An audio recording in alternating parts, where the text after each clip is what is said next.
I don't really understand this idea that parents should decide what's being taught. I'm not a professional educator. I don't have a degree in social studies or science. We send our children to school because we want them to be taught by people who have expertise in the subject area. And that is not my job.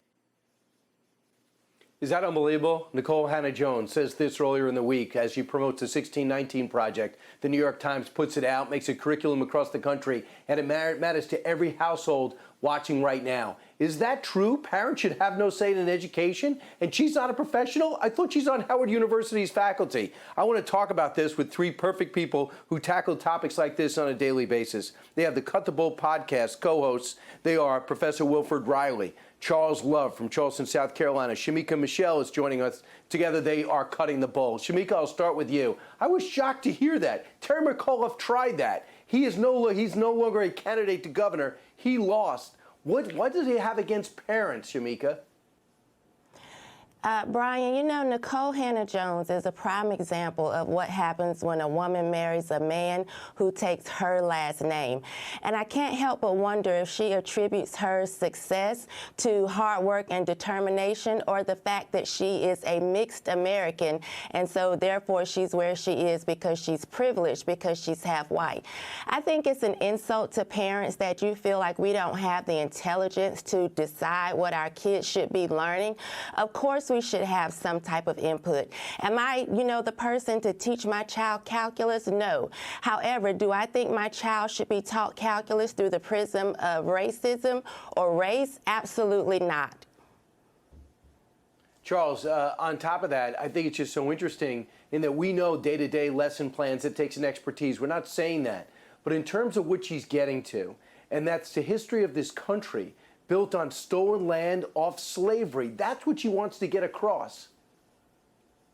Yeah, it's terrible. I think that we're burying the lead here.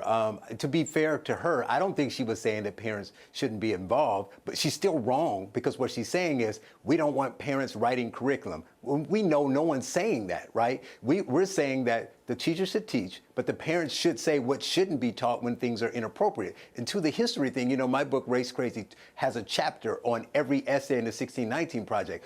Why I say they're burying the lead is what she said in this interview. Earlier, she said that it's not a work of history, it's a work of memory. And now in this interview, she said both, that it's a journalistic project, not a history project, and that she's not an educator. Well, if that's the case, it shouldn't be taught to kids. And if they're going to do it, I would challenge all these people who are lauding this new book she has to take my book and teach them both and use it as a critical thinking exercise and see which is really the true history.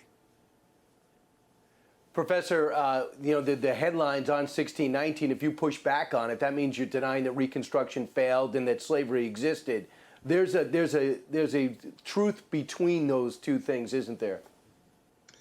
Well, of course there is. I will say that Nicole Hannah-Jones' original comments fall into what I call the cult of the professional, or the cult of the expert, which is this idea that you can't criticize anyone with any kind of upper middle class degree, for example, a DEI consultant.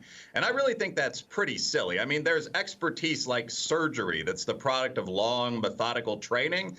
Then there's expertise like teaching or coaching that most people have done at some level, leading meetings. I'm an educator myself, where the average parent really can have input. And yeah, the average parent is correct to say it doesn't sound like 1619 is an unbiased view of U.S. racial history. That's something an average smart person absolutely can figure out. That's correct.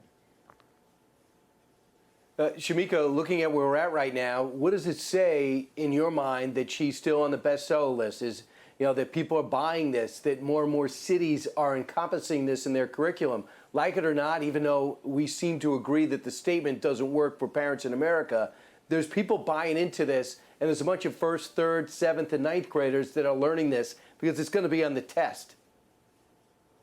It says to me that we have a lot of lost Americans. If we're trying to move forward, the way to do that is to stop looking back and stop trying to change history. I'm all for teaching anything about America in truth and entirety, but when you surround everything with race, I don't think that's moving forward. So I think it says a lot about where we are as America and what we need to do to actually overcome the places that we've been. Charles, you say race crazy. America's about race crazy. We should be Americans and then whatever your nationality is. American Irish, American Italian, American African. How do we get back to American mattering more? Well, that's the problem. When you're so focused on race, you're not going to solve any problems. I give them their argument and say, there are problems. There are policing problems. There are education and income gaps. But you're not going to solve them by just carrying signs and saying, well, it's all systemic racism. One, it's not all. I am not saying clearly here that it's not a percentage of. What that percentage is it 2? Is it 20? I don't know, but I know it's not 100. And when we become race crazy, that's all we see. So if someone gets shot, it's race. If someone is sick, it's race. How do we fix anything that way? So if you talk about getting back to it, we need to get back to actually focusing on things that will work. Just think about what they propose, and if it won't fix anything, just don't be afraid to cast it aside. Don't let them call you racist or whatever the case may be. That's just BS. It's not going to work, so I'm not going for it. You can't teach me that tell my 10-year-old that he is the reason why racism exists and think you're going to fix it. It's silly. Or telling black people that you need to learn math the black way. That's not helping anything. And until people wake up and stand up and speak out against it, nothing's going to change. And thanks so much, guys. I appreciate it. Pick up the Cut the Bull podcast. It dives into race. It says America was never perfect, but we're trying to be. But where we're going right now is actually going to destroy the country, and you get into in-depth conversations on it. Professor Reilly, Shemeka, Charles, thanks so much. Appreciate it. Thank you. Thank you. Hey, Sean Hannity here. Hey, click here to subscribe to Fox News YouTube page and catch our hottest interviews and most compelling analysis. You will not get it anywhere else.